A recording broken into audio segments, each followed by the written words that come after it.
Hello, people. Welcome to another edition of Friday Night Knives here on A Dose of Drew. And tonight we are looking at the Sencut Mims. Another one from the budget, more budget arm of Civivi and We, I guess is the way to describe it. There should be another one by the time this goes in of the Sencut Saxe. That is also out, so that review should be up as well. All right, let's take a look at this. A lot of similar things. This is a liner lock with, let's see if you can see right there, 9CR18 MOV. And what I am terming a modified Warncliffe. There's some belly, but it really, if you go perpendicular, it's below that line. Let's get some standardized measurements here. 3.5 inches tip to scale. 3 1/4 cutting length. Overall, 8 inches. Pretty much on the nose. Very, very interesting little bit. And a couple of others here. Get this down. Well, we get some other things out here. Let's take a look at this. It is also 0.118. That's a 3mm blade stock.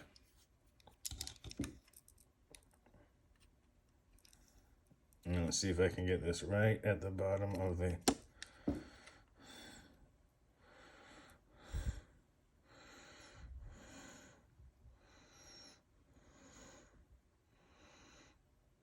respectable 17 thousandths behind the edge. Let's see if I can get that same measurement again.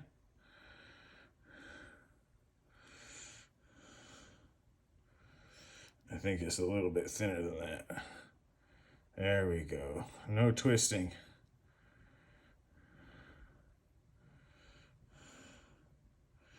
It's right at the very base of the silver. 12 thousandths behind the edge. That goes more in line with my experience of how slicey this particular blade is. Very thin behind the edge. Very, very, very thin. And fairly light below that pound per inch. Or sorry, ounce per inch. Pound per inch. Ounce per inch that a lot of people like. It gives it a relatively light, deep carry clip, right? Pretty actually cool. Get into the Spyderco Sandwich. Much closer to the Paramilitary 2. And the Para 3. Let's get these back in frame here. So you can see much, much more along the lines of the Paramilitary 2. And it does a really good job of having, let's just look at that real quick. Choil to beak. Slightly more hand space than the Paramilitary 2, while also having slightly more edge. Cutting edge. An interesting bit there. Oh, and it's just a blur. Very similar in size there, not just any leak, but a random leak. Much, much bigger than the leak.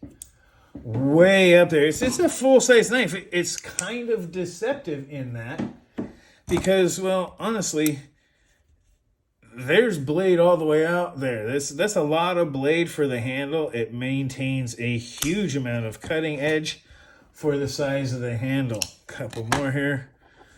Definitely larger than the Bug Out and the Civivi Elementum. Even more hand space than the Elementum with massively more cutting edge. Really does quite a bit. This is a little bit, and of course, as you can see, my Wiener is bigger. All right. I want to get into this design part of it because you see there's a high flat grind, right? There's a transition right there. So it's right somewhere in the middle of the opening hole or eye hole, however you want to look at that, which works great. This extremely acute and well-ground modified Warncliffe, if you look at it down, here's the thing about this blade shape. If you look at it down from pivot to tip, it looks fairly spearish. But if you go perpendicular, if I were to put something perpendicular like this, right, and go perpendicular through there, it's very, there we go, back on, let's try this back on where you can see it on the frame here. Trying to go perpendicular to the pivot and through the pivot, there's a lot of drop there, right? You can see a lot there. And it really does have more of a, if you're familiar with something like the Three Rivers manufacturing, it is more Warncliffy, similar to the way their blades are. And it has a lot of the same dynamics as you're cutting. Very full-size handle in this design, some jimping for grip. Saber grip does wonders here, very, very accommodating. And this flat and wide, not very deep, which is kind of disappointing for sharpening, but is what it is. The choil gives you a tremendous amount of capacity for choking up in lots of different grips. The reverse grip is great, and the opening of the upside down, we're going to open up a dang it. Anyway, so that works great. Let's see if we can't change there. Bump the camera, now it's screwed up. Oh well, we'll live. All right, so the design is kind of classic. It comes back, has this little pinch point for a lanyard. The deep carries their bent steel. It's not bad. It sits on top with flush screws, and it is reversible, which is nice. One of the screws is integral to the design, and they do hold the scale on. Opening tab on a liner lock. The flipper tab on this is, while understated, is useful. It works both as a relatively unobtrusive flipper tab, as well as a finger guard. While it is slightly tall, it's not as tall as many others, including, just to bring back one of the tall boys of the group, it easily stays well below the pair 3, which is stands up pretty tall. It's not the smallest one that tucks in there, but to get all that blade height and the cutting power of it, it does pretty job, as well as a lot of blade length to handle length. And its ability to choke up, fantastic. I think the aesthetics of the Mims are a little bit better. It seems sleek, almost aerodynamic. The long pointy blade is very, very nice, if you ask me. There are some other things, if I can get, like, here we go. This might be it. All right, if you look at it like that, that's a pretty cool outline. All right, little knifey, a little pointy maybe, but it seems to have a coherence. The nice arc that goes all the way. There's a coherence to the aesthetics and the design, which I really, really like. And it is, quite honestly, a Civivi Wii Sencut ball bearing liner lock. The mechanics on it are just about flawless.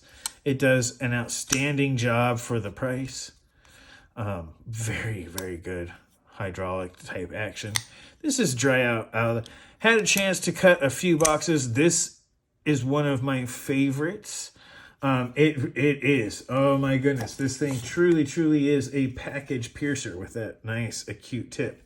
And saran wrap slicer. It is thin behind the edge and well apex from the factory. So just dropping it on something will generally provide a good cutting experience, in fact.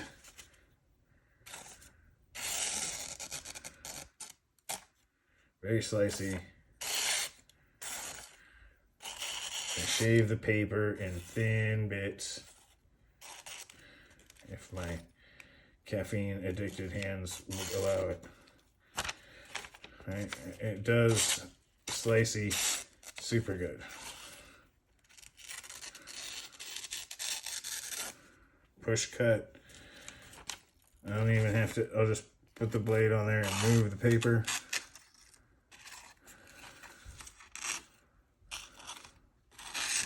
Right.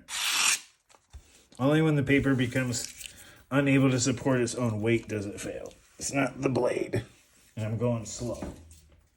Very slicey, which is nice and pointy. And the cardboard carver, it does very well. That high flat grind that goes way up into there. Well, it's not really a swedge. It does provide some really good geometry, and that thinness behind the edge makes it bite. And it is, of course, an envelope eviscerator extraordinaire. That flip over grip and then get in there. It not only has a very acute tip for the envelopes that are sealed way up to the very, very top, but it's comfortable to get in there and you can control it very well. So it is most definitely an envelope eviscerator extraordinaire. And that's really, really a lot of the EDC. You could use it as relatively hard use. The 9CR18 MOV with the black wash or the oxide coating or whatever it is on this one, it looks like it might be Cerakote. It might be DLC, but I'd be surprised. Good edge retention for the price. This is right around, well, we'll get to the price here as we get into the cost of value. And if you don't know on this channel, I tend to give ballparks, not specifically. I generally don't go to a specific because it sometimes changes between dealers by as much as $5 or $10. You can see between different distributors a slight price difference. So it's usually within a $5 or $10 range, depending upon where you go and what sales you can catch. And I tend to put it in that range when I do my review. Which brings us to the noteworthy points on this. This is a budget knife. This is marketed as a value. It has a lot of good qualities, and that's quite honestly, it markets itself as a good value. It's a good knife. It does a lot of great stuff at a really high value, and that's both its noteworthy point and it's an EDC at a value. That's its intended purpose. It has a design that makes it appealing. You have lots of different opening capacities for people's different preferences. It's relatively ambidextrous in the way that it is. The opening hole and the flipper tab and the pocket clip are really, really don't care what handed you are. The most biased is the liner lock, which I believe people that are left-handed, I'm not, get used to, but I can work it. And it's awkward as I am with my left hand. If you are good with it, you probably can do it as well. So it has a lot of good qualities, and that's really brings us, it's meant to be a great EDC knife on a budget, which brings us to the cost to value ratio of this knife. And it really is great. This is nearly flawless mechanics. There's several budgets, new brands out there. I shouldn't say new, but relatively new brands out there that are going to be bringing Sencut, Civivi, and We right in their sites. Places like Kubi and Petrified Fish really have these guys in their sights for quality at a value. But at the $50-something mark, $50 to $60 mark, the Sencuts are great values. There's a lot of people out there who like the D2. I kind of like the 9CR18. Get a little more toughness. Not quite the same edge retention, but the toughness and the thinness behind the edge with decent edge retention and really good corrosion resistance that you won't have to worry about is kind of working in its favor. D2 is a great steel, but you give up some toughness and corrosion resistance for that extra edge retention. And if you're willing to give up a little bit of edge retention at this price, you can gain a lot of both toughness and corrosion resistance on things like 154 CM or 9CR18 or something like 14C28N when properly done. But they chose 9CR18, and it is a good steel, especially at this cost. It makes it a great value. And quite honestly, I hadn't really gone into expectations. I expected Sencut, knowing they were a Civivi We company. I had high expectations. I expect a brand from that company to have high quality and great technical execution, and this does. It does not fail. It has a good design. Some things, like, I'm not really big on this, pinch point on the back, but it's not like it's not something they haven't done before. I don't care. I don't carry a lanyard, so I don't really care. It doesn't affect all the rest of my grips on the knife or anything like that, which is really all I can ask of a lanyard attachment, is to have it not intrude upon what I do. It has a tremendous amount of milling or skeletonizing. May have to get some.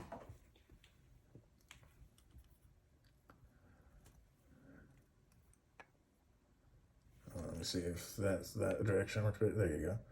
Lots of skeletonizing in there. You can see all the triangles and stuff. They really went with a truss style to skeletonizing, which is really nice to see. I know it maintains a good amount of strength, and it really lightens this up. It's below that ounce per inch. So it meets all expectations, and I don't really have a lot of requests. I really wouldn't want to turn this into a button lock. I could see this being something like a crossbar lock without the flipper tab. Right? I could see something like that being on it. But it doesn't bother me that it's not, and it would add somewhat to the cost. And unless you have a way to increase the other materials like the blade steel or something, there's not a lot of value there. So really the only thing is I wouldn't mind seeing a bigger or more robust version of this in one of their other brands, where you may get to see something like CPM 154 or an S35VN or something like that in this same type basic form factor with maybe some contouring or something like that to give it a little more pizzazz in one of their other brands. There isn't a whole lot to do here. Senkut's done a really good job on making a budget EDC that does its job well. There's really, on something that's at a budget, when it comes time to review, sometimes it's really just, did they hit their design goals? And they really did. This is a great design. This is a great EDC design. Relatively narrow handle. It goes out. It almost has a fish look to it. It really has this this aerodynamic look to it, which is great. I love the aesthetics. The design all around, when it comes to the ergonomics and such, very well thought out. The deployment, the mechanics, all well done. I really, really like the ergonomics on this knife. In fact, compared to something like the Saxy, I actually prefer the ergonomics of the Mims. Overall, I would actually say I prefer the Mims over the Saxy. This is one of my new favorite EDC budget knives. It does so much so well. It's really, really hard to say. It's got, unless you need a different acute tip or you don't want anything that might seem like just a little too, dainty for you on the tip, right? Pretty thin out there. And you if you're going to dig that tip in, you need a little more robustness. You might not get in this knife. I find that this will do everything I need an EDC knife to do and then some, and it does it very well. I don't have to worry about the task, either in toughness or edge retention or corrosion resistance. I can just as easily cut open a box as I can go work in my garden with this knife and not break a sweat about what I'm going to do with it. And that's really, really cool. It's a one knife to hold in my pocket for whatever I'm doing that day. And that's a really high bar for a lot of knives. A lot of D2 knives don't fit that bar for me. But I'm not always working in the garden, so if I do, I always do have another knife grab. In fact, quite honestly, if that is the case, if I have a corrosion resistant steel, this is actually my go-to gardening knife. It sits out for just that kind of purpose, or for anything else like opening packages or envelopes. If there's ever a reason I don't have a knife on me, this knife is my sitting out in the open, ready to do whatever I need it to EDC, and it is the reverse Tonto. So yeah, there's always one sitting around for me, but I don't need it when I have this. And that's really cool. Not having to be conscientious about it and just know that I have a knife in my pocket and I can use it for whatever it comes up. That's a pretty good thing to know. And this really, really does fulfill that. And that's kind of its noteworthy point, its intended purpose, is its cost to value ratio. It does that very well. Again, Sencut taking this one out of the park with a high value and a 5-star rating. It's not perfect, but it's really hard to find anything wrong with it either. There's some subjective things you may not like. You may not like this little pinch. You may not like I don't want deep carry, even though most people do. You might not want that robust. Might want a more robust tip and not that acute of a tip. There's a lot of things that are subjective, but on an objective scale, as long as there isn't something specifically you subjectively don't like, objectively, this is an outstanding pocket knife. It has a good steel, a good handle material in the micarta liners. It's been designed well with good thought paid to both ergonomics and safety. It has a really good aesthetic. It does everything you need a knife to do. The mechanics are nearly flawless. And it's an extraordinarily high value, do it all everyday EDC knife. That's exactly what it's supposed to be. Home run. Well done, Sencut. It's a very, very good knife that is really hard to not recommend. You want a regular pocket knife, but you don't want to go with the button lock or bar lock or any of the fancy stuff. Something a little bit more simple that also is a little bit lighter, maybe, for your pocket. This is the knife there's no reason to not recommend this knife. And so that makes it really, really good. And it makes it really easy to put in the pocket. Quite honestly, this one has been with me more than normal testing because it really is just that easy to use. And I found it useful. I've had a lot of use lately, and I've had to purposely swap out knives so that I could get more testing in, because this one's just that easy to use. And I really didn't want to swap it out. I didn't want to sit there and be like, I want to use this other knife. There's a couple of knives in my collection that I did think about. In fact, as I'm doing more testing, this should be coming, that I did end up using, but I had to actually remind myself to swap this out because it was just that easy and capable. And that makes it recommendable. Great knife. The Sencut Mims. Mims the word. I'm going to end it here, you guys. That is a 5-star, highly recommendable budget EDC knife that really is a jack of all trades and master of many as well. It's not a particular knife for any one thing, but it is a good knife for all sorts of things. And that's exactly what it means to be. So there you go. Highly recommended. That's the end of this video. So go ahead, take this video, watch it twice, comment as much as you like, be mindful of side effects. Remember to like and subscribe. This has been your Dose of Drew. I am said Drew, and you guys have a great rest of your night.